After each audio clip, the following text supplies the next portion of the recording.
عراق، ملک شام، لیبیا، فلسطین، جناب والا ملک شام، کشمیر، یہ سب انگریز کے بوئے ہوئے پودے ہیں جو آج تناور ہو گئے ہیں اور جن کی وجہ سے ظلم ستم ہو رہا ہے۔ میرے بھائیوں، خدا را اسلام کو سیکھو اور اسلام کی طرف پلٹو، اللہ سے دعائیں کرو، ہم اور تو کچھ نہیں کر سکتے۔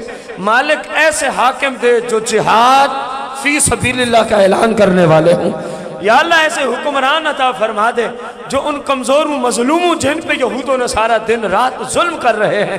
یار کشمیر میں جن بہنوں پہ ظلم ہو رہا ہے وہ ہماری بہنیں نہیں لگتی، برما میں جن بہنوں پہ ظلم ہو رہا ہے وہ ہماری کچھ نہیں لگتی، انہوں نے کلمہ نہیں پڑھا۔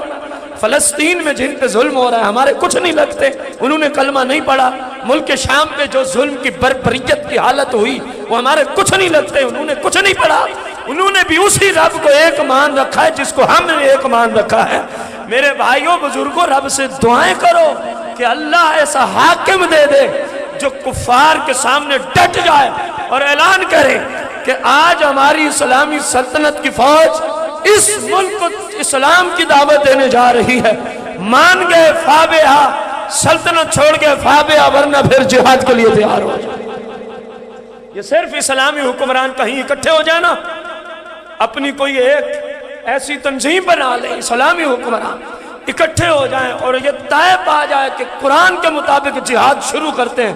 یہ جو یہود و نصارہ کے گندے گٹروں کے کیڑے ہیں نا، یہ ان کی میٹنگ کو سنتے ہی اگر یہ مر نہ جائیں تو پھر کہنا اسلام تو اپنی اتنی پاور رکھتا ہے۔ صرف یہ میٹنگ کریں کہ ہر طرف سے جہاد کے لیے، ہر ملک سے جہاد کے لیے نکلو، پھر دیکھنا کفار یہود و نصارہ کیسے مرتے ہیں۔ لیکن ان بیچاروں سے ہونا نہیں، کیونکہ یہ حاکم رہے نہیں، یہ محکوم بن گئے ہیں۔ میرے آقا نے خود فرمایا کہ یہ کیا ہو گیا۔ اب اللہ سے دعا ہے اللہ کریم ہمیں جو ہماری ذمہ داری ہے اس کو پورا کرنے کی توفیق عطا فرمائے۔ آمین بجاہ النبی الکریم۔